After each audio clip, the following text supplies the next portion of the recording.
Programa Diálogo com Edmo Bernardes. Apoio. Associação Comercial e Industrial de Ribeirão Preto. Valorize o perto. Valorize o próximo. Valorap. BPO. Auditoria, consultoria e tecnologia. Moonscake. Conheça o Pinot by Moonscake. Irajá Materiais para Construção. 2 lojas em Ribeirão.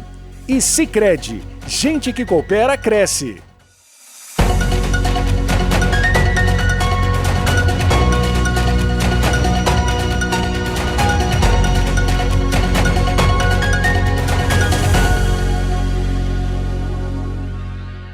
Olá, estamos iniciando mais um diálogo, recebendo esta figura. Ô Kleber Machado, conta uma coisa para mim. Todo mundo fala que você é gente boa. Quando todo mundo fala que você é gente boa, a gente deve acreditar ou é corporativismo? Bom, eu acredito. Eu acredito. Eu espero que todo mundo acredite e fale não só por corporativismo.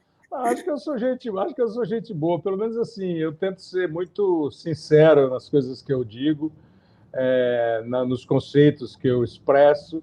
Às vezes até algumas pessoas não gostam muito, pode ser que de vez em quando eu tenha um tom um pouco mais irônico do que a maioria das pessoas conseguem compreender ou aceitar, mas acho que eu sou gente boa.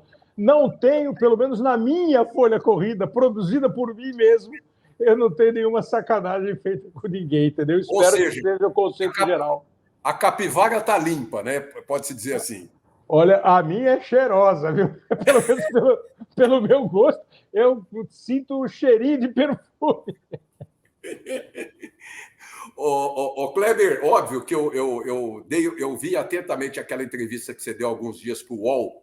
Sim. Vou falar dela daqui a pouco, porque eu ouvi atentamente a entrevista, achei você extremamente coerente, nós vamos falar dela. Mas antes, eu queria falar que você estudou jornalismo pela FMU. Graças a Deus não teve aula com o Bambambam, ele não te deu aula na FMU, não, né? Não, por isso que eu me tornei um profissional razoável, né, Ed? É isso aí. Isso é muito importante. Eu não lembro o nome da faculdade que ele dava aula, não é FMU. É FIAN. FIAN, boa. Que é do grupo... hoje acho que nem... Eu não sei nem se existe ainda FIAN. Eu fiz a faculdade na unidade do Morumbi, no campus do Morumbi. Hoje o jornalismo acho que está lá na Liberdade. Ele chegou um pouco depois, o Márcio Bernardes, para dar aula de rádio lá na FIAN. Eu já tinha saído, mas eu tive aula com os caras bem legais. Mas eu acho que hoje lá, a unidade lá, não tem mais comunicação. Dá a sua opinião para mim sobre a relação de jornalismo com diploma, necessidade de diploma sem diploma. Bom, essa é uma discussão muito longa, né? Para quem conhece um pouco a história, o diploma de jornalismo acho que passou a ser obrigatório lá em 1969. Meu pai, por exemplo, meu pai faleceu em 71. Meu pai trabalhava na Rádio Bandeirantes, numa função que era uma função do departamento artístico da Bandeirantes. Mas quando ele se apresentava como... Qual é a sua profissão? Ele dizia jornalista. E ele não fez faculdade. Eu acho que foi a partir de 69 que o diploma passou a ser exigido e as pessoas que tinham, né, já estavam militando antes disso, continuaram com o direito. É uma discussão profunda. Eu acho assim, eu acho que o diploma não faz mal a ninguém, porque vamos imaginar o seguinte, né, Edmo, o jornalismo foi mudando ao longo dos tempos. E hoje, apesar de ainda ter a informação como sua matéria-prima principal, eu acho que hoje a opinião ela está muito presente, ela está muito constante em todos os veículos, né? Seja num blog, seja na televisão, no rádio, nos sites, tem muita opinião. Então é óbvio que quando você tiver, por exemplo, o professor Delfim Neto falando sobre economia, quando você tiver o maestro falando sobre música, quando você tiver o Chico Buarque escrevendo sobre música, claro que você vai ter uma opinião abalizada. Mas você imagina o Chico Buarque fazendo a coletiva do show do Paul McCartney quando ele vier para o Brasil de novo? Você imagina o Delfim Neto na entrevista coletiva do ministro da Fazenda quando ele vai anunciar um plano novo? Ele pode até estar também, mas não me parece ser nem o objetivo do veículo e nem o objetivo do especialista fazer uma reportagem. A reportagem no sentido mais simples e amplo da questão. É o bom e velho onde, quando, onde, porquê, né? Quer dizer, o ministro da Fazenda anunciou o seu novo plano econômico. O anúncio foi feito no Ministério em Brasília. Esse plano vai privilegiar determinado setor. Esse plano vai exigir mais impostos. Isso não vai ser exatamente a função do economista especialista. Depois da reportagem, você pode ter uma coluna do lado com um comentário. Esse plano vai dar certo, não vai dar certo, com um cara que tem, obviamente, o know-how para escrever. Então, eu acho que as duas coisas cabem. Eu acho que o jornalista de diploma não vai perder espaço, ou vai ter que dividir espaço, porque é a boa história do futebol, né? É melhor um comentarista jornalista ou um comentarista ex-atleta? Se eu fosse diretor de uma equipe, eu teria um atleta, um ex-atleta e um jornalista fazendo comentários dos meus jogos. Eu acho que serve para os dois. A obrigatoriedade, essa é uma questão que precisava ser mais discutida. Tudo que é obrigado, tudo que é obrigatório, fica meio assim, né? Mas assim, porque se eu ler uma bibliografia extensa sobre direito, se eu ler grandes juristas, será que eu não consigo montar uma defesa ou uma acusação ou escrever uma liminar, um pedido de liminar? Mas eu não posso. Eu preciso ser formado em direito, eu preciso ter a inscrição na OAB, eu preciso cumprir algumas exigências da profissão. E acho que na questão do jornalismo, as duas coisas podem andar juntos sem prejuízo nem do profissional, nem do especialista, e muito menos do objeto final, que é o leitor, o ouvinte, o telespectador. Eu ia te fazer uma pergunta, nem vou fazer para não tomar tempo nosso, mas a pergunta seria, não responde, tá? A pergunta seria assim, com toda a isenção do mundo, porque nós somos isentos, seria mais ou menos comparar José Luiz da Atena exercendo o cargo de prefeito de São Paulo? Não fala nada, não. Bom... Mas acho que não, sabe por quê? Porque aí, nesse caso, o serviço público, um cargo público, ele é exercido por vários profissionais de várias áreas, né?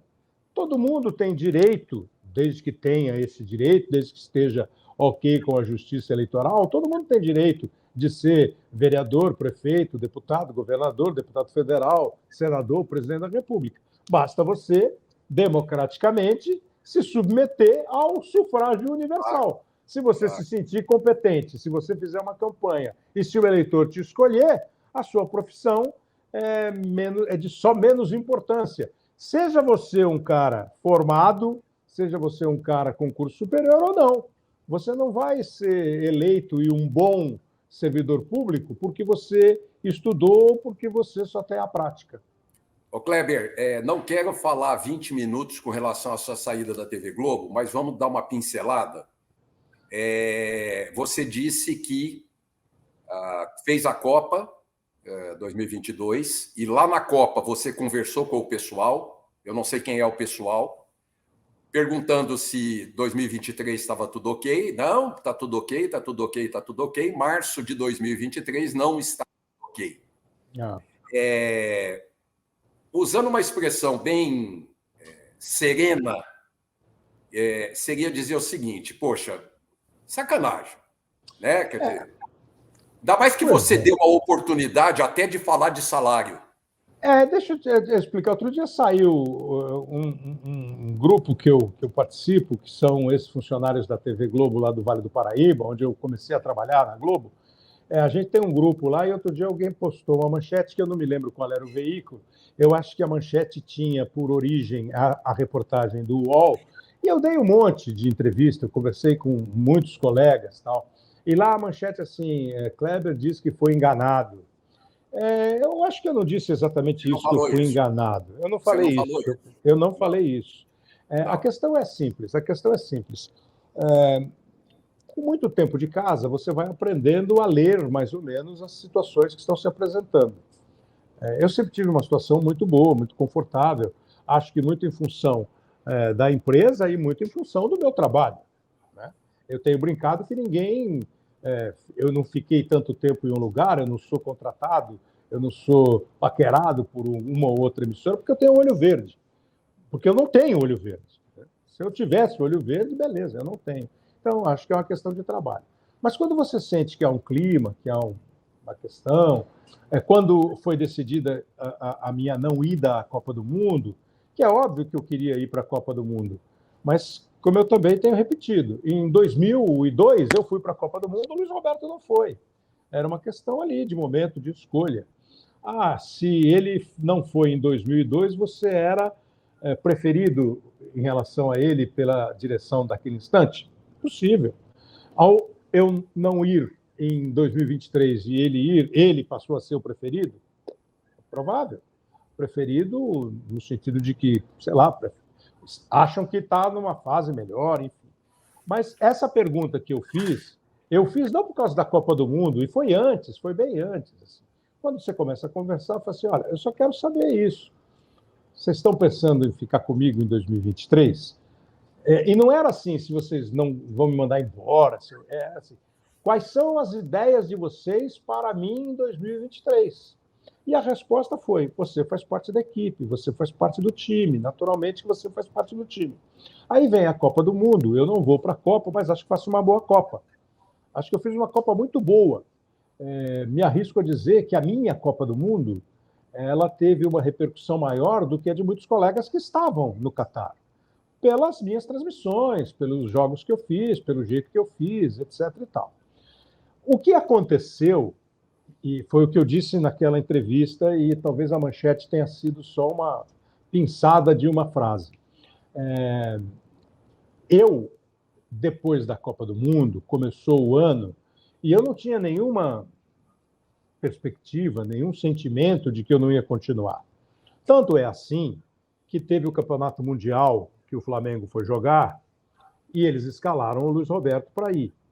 Como no ano anterior, Edmond, tinha o Campeonato Mundial que o Palmeiras foi e chegou à final e perdeu a final para o Chelsea, eu estava escalado para ir. Eu fui comunicado que a gente ia lá para a cidade, eu não lembro se foi em Abu Dhabi o campeonato, e já tinham me dito, você vai você, o fulano e o Beltrano, vocês vão para lá. Só que na negociação do Mundial, a TV perdeu o Mundial, a Bandeirantes ficou com o Mundial e a gente não fez o Mundial. Mas eu estava escalado para ir ao Mundial. Então, acho natural que o Luiz Roberto, que faz muito mais jogo do Rio do que eu, vá ao Mundial que o Flamengo está disputando. Tanto assim que a única coisa que eu disse foi, mas vem cá, e esse Palmeiras e Flamengo da Supercopa? Eu fiz. O primeiro jogo do ano de 2023 foi Palmeiras e Flamengo, lá em Brasília, aquele jogão, 4-3, eu transmiti. O Pelé morreu dia 29 e eu fui avisado de que eu estaria apresentando toda a cerimônia de velório, do sepultamento do Pelé. Como é que é ser narrador de velório? Você gostou ou não? Pois é, então eu fiz. E quando acabaram esses dois eventos, tanto o Palmeiras e Flamengo quanto a despedida do Pelé, a mim foi dito, tá vendo? Porra, foi ótimo, você é do time e tal e coisa. Lá na frente, em março, o que aconteceu, e eu repito o que eu disse lá, eu acredito no que me dizem. Se você me diz que a gente precisa gravar às 3 horas porque você está com um compromisso ou porque você está com um problema técnico, eu vou acreditar em você. Eu não vou achar que você está me dando um beijo, você está me enganando. Por que eu vou achar? Então, a gente grava às 3 horas, às 5, às 6, sei lá. Então, eu acreditei. Só que o que me foi dito é que a empresa teve uma questão qualquer econômica, financeira, resolveu fazer uma readequação em algumas coisas e eles optaram, eventualmente, por número. E a pergunta que eu fiz foi essa. Vocês não me querem mais ou é uma questão de grana? Disseram que era uma questão de grana. Eu tentei argumentar. Vem cá, vocês querem fazer alguma coisa, algum ajuste? Não podemos. Tá bom, não podemos. Beleza, obrigado, toca a vida. Acho que no meu placar lá eu estou em vantagem. Eu não dei mais prejuízo. Eu não tive mais derrota do que vitória, entendeu? Acho que eu tive mais vitória do que derrota nessa minha longa caminhada por lá. Então, foi isso que aconteceu. Sem bronca, sem choro, sem vela, sem lamento, Lamento, assim, eu achei que eu ia me aposentar lá. Não me aposentarei lá. Me aposentarei em outro lugar quando eu decidir me aposentar, quando o mercado não me quiser mais. Em questão do velório, na verdade, aquilo lá foi uma coisa até combinada. orientada, sugerida. Aquilo era uma despedida meio celebrando o Pelé. Um personagem do tamanho do Pelé não morre. O Edson morreu. O Pelé não morre. Então, o Pelé foi celebrado por nós, pelas pessoas que participaram da cobertura, pelas imagens que foram mostradas, pelas imagens de arquivo, porque o Pelé é o Pelé. Para mim, é o melhor de todos em todos os tempos e provavelmente está entre os 5, para não ser muito cruel e dizer que é o melhor de todos em todos os tempos, de qualquer atividade.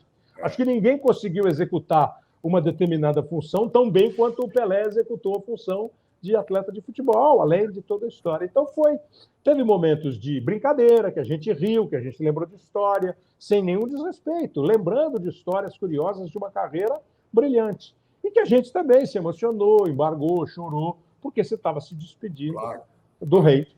Claro. Eu vou chamar o intervalo rapidinho, daqui a pouquinho nós estamos de volta. Até já! Hoje eu quero aquela brusqueta de pepperoni. Eu não vejo a hora de provar o confit de pato. Ou será que peço o risoto de carne seca, hein? E eu mereço o brownie de sobremesa. Eu vou pedir a torta de chocolate com geleia de damasco. Nossa, a gente nem chegou e já tá pensando na sobremesa. O Mousse Cake da Itatiaia agora é My Mousse Cake. O mousse cake que você sempre amou, com tudo que você sempre pediu. Lembra daquela festa onde você foi, que tinha um monte de gente e de você chamando mais amigos? Afinal, sempre cabe mais um, não é? Você também se lembra que, depois da festa, teve beijos nos pais, nos avós e abraços nos amigos? Pois é, um deles está agora na fila do hospital esperando uma vaga. Falta de ar. Valeu a pena? 3 ou 4 horas de diversão para colocar em risco a vida de uma pessoa? Tome cuidado, porque assim como o vírus, arrependimento também mata. Em vez de ficar sonhando com dinheiro, pense em mim, poupe em mim, guarde din-din, meu amigo parceiro. Vamos pegar o primeiro milhão, com destino à felicidade. A felicidade é poupar no Sicredi. Poupança premiada Sicredi. Economize todo mês e concorra a milhões em prêmios com destino à felicidade.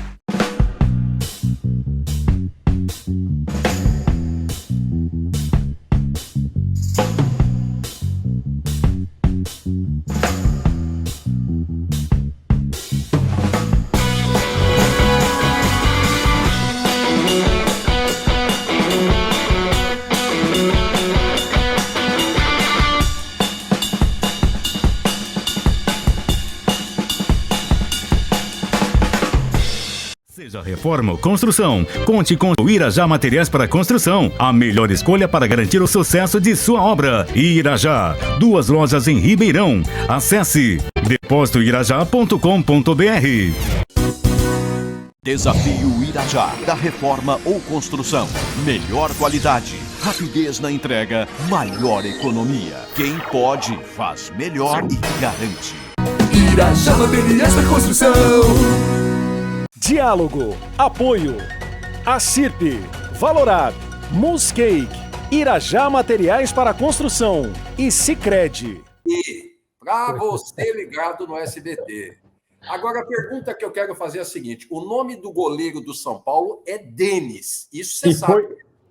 Foi Denis o tempo todo, é conversa fiada. Se você pegar a gravação, não tem nada de outra letra no começo. Tem certeza disso? Porque absoluta. Porque o nome do goleiro é muito claro, é Denis, né? Isso. Mas você sabe que os olhos veem o que querem e os ouvidos ouvem o que querem, às vezes, né? Quem quiser saber do que nós estamos falando, vai procurar aí pela internet. Ô, Kleber, me fala uma coisa. A Globo tinha repórteres brilhantes, né? Vocês faziam um esporte maravilhoso. Essa transição para a narração, teve algum dedo do Galvão nessa história? Não teve.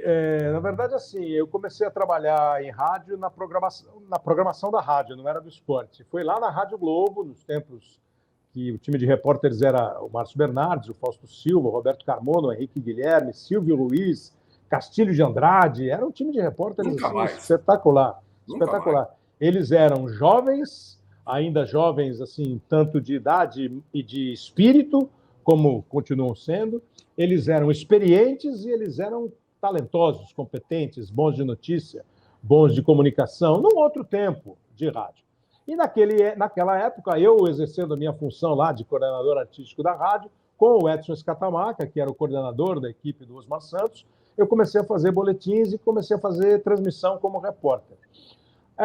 E como repórter, eu fui levando a minha vida. E lá eu fiz um ano e pouquinho, porque eu tinha outra função e eles não tinham vaga, etc. Quando eu saí de lá, eu fui trabalhar. Eu tinha feito uma passagem rápida pela TV Gazeta. Quando eu saí da Rádio Globo, aí eu resolvi que eu ia procurar emprego no esporte. E procurando emprego em rádio e tal, o primeiro momento eu fui procurar emprego em emissoras de rádio, aí eu acabei voltando para a TV Gazeta. O Escatamaca já não estava mais, quem comandava a equipe esportiva era o Roberto Avalone, ele me recebeu de volta, e lá eu comecei fazendo reportagem, depois eu virei apresentador de programa, apresentei um programa sábado à tarde e o Jornal do Esporte, que era diariamente, de segunda a sexta à noite.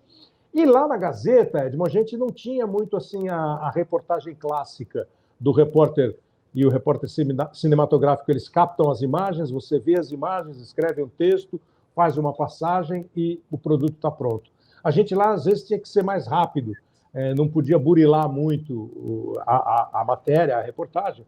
Então, muitas vezes, não só eu, vários repórteres, a gente narrava um pouquinho o que estava acontecendo, e era um mini compacto colado a uma passagem com as entrevistas.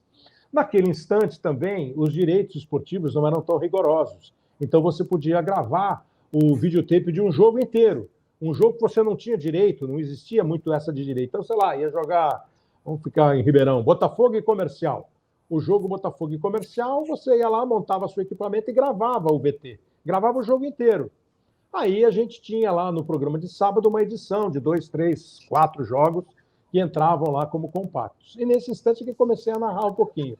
Quando eu vou para a Globo para ser editor e apresentador e pauteiro e repórter do Globo Esporte de São José, como tem o Globo Esporte em Ribeirão, como tinha o Datena fazendo, você citou o Datena agora há pouco, fazia o Globo Esporte de Ribeirão, eu fazia o de São José.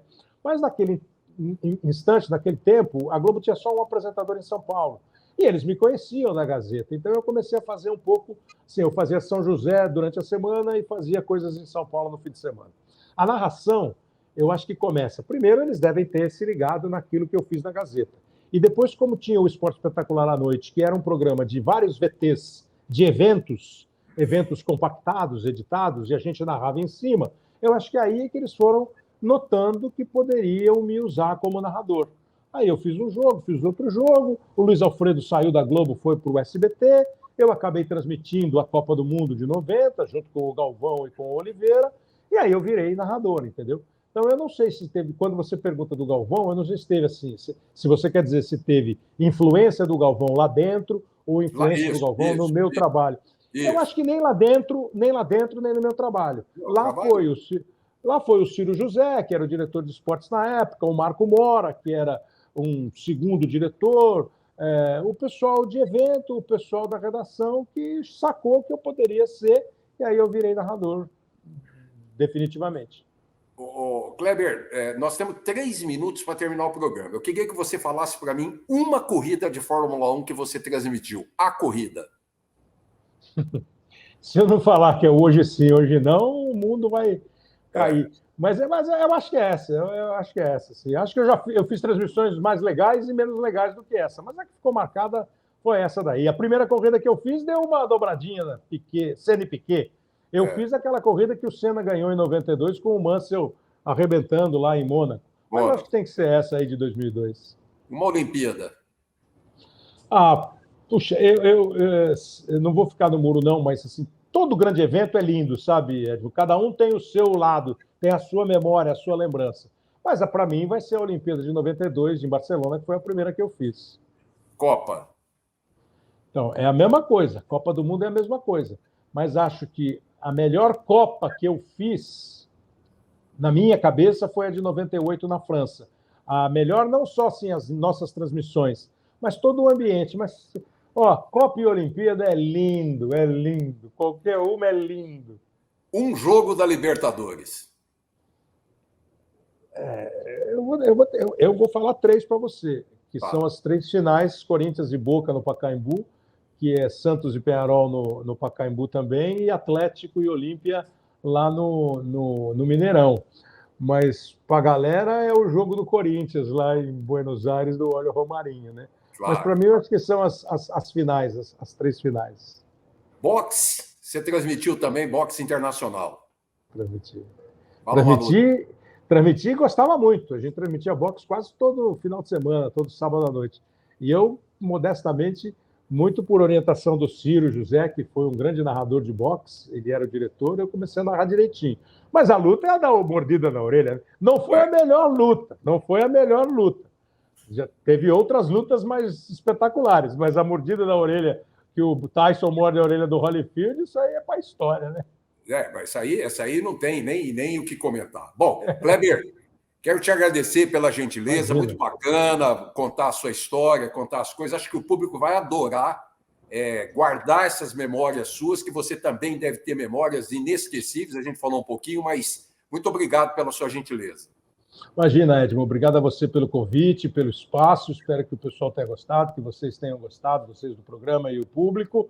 E vamos tocar em frente aí, porque a vida segue. A gente continua jogando, já tem final de Copa do Brasil no Prime Video, já tem o SBT para a gente trabalhar, fazer os eventos, os programas que eles têm. Sempre sorrindo, com saúde e alegria, a gente toca a bola sempre, Edmo. O jogo não termina. Semana que vem a gente está de volta, pessoal. Até lá! Programa Diálogo com Edmo Bernardes. Apoio: Associação Comercial e Industrial de Ribeirão Preto. Valorize o perto, valorize o próximo. Valorap, BPO, auditoria, consultoria e tecnologia. Moonscake, conheça o Pinot by Moonscake. Irajá Materiais para Construção, 2 lojas em Ribeirão. E Sicredi, gente que coopera cresce.